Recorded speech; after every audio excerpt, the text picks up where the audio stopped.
शेतकरी मित्रांनो, मी सावता काळे कृषी पदवीधर. व्हिडिओ काढायचा उद्देश एकच की सध्याच्या परिस्थितीत कापूस पिकात अकस्मातील मर रोग म्हणजे पॅराविल्टमुळं मर रोग चालू झालेला आहे. बऱ्याच ठिकाणी बरेच प्लॉट मर रोगाने ग्रासलेले आहेत.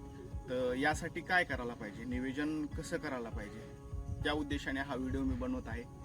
तर पॅराविल्ट किंवा अकस्मातील मर रोग हा कशामुळे येतो? पावसाचा खंड जास्त पावसाचा खंड खूप पडल्यामुळं आणि नंतर एकदमच जास्त पाऊस झाल्यामुळं बऱ्याच कापूस प्लॉटमध्ये हा रोग चालू झालेला आहे.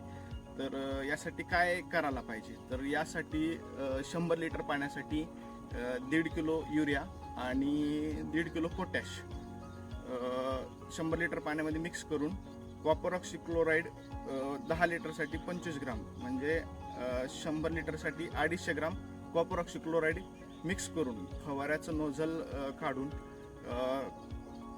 100 ml ते 150 ml एका झाडाला पडलं पाहिजे, अशी त्याची ड्रिचिंग करायची, जेणेकरून हा रोगाला आपण लवकरात लवकर अटकाव मिळू शकतो.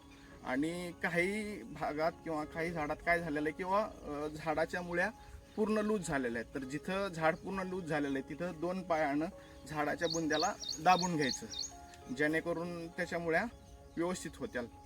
आणि ट्रेसमधून रिलीज करण्यासाठी 10 दिवसाच्या अंतरानं खूप ट्रेस आलेला आहे झाडाला, ट्रेस रिलीज करण्यासाठी तुम्ही अल्गारिच वापरू शकतात.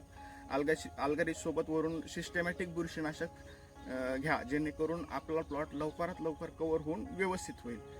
अशा प्रकारे आपण नियोजन केलं तर 100% या मर रोगावर त्याचा फायदा होईल आणि आपलं जे पीक आहे हे वाया न जाता चांगलं होईल. धन्यवाद. माझा नंबर आहे 8600 84 85 06. सावता काळे कृषी पदवीधर. 4 ते 5 या दरम्यान आपण कॉल करू शकतात. जर व्हिडिओ आवडला असेल तर नक्कीच चॅनलला लाईक आणि सबस्क्राईब करायला विसरू नका. धन्यवाद.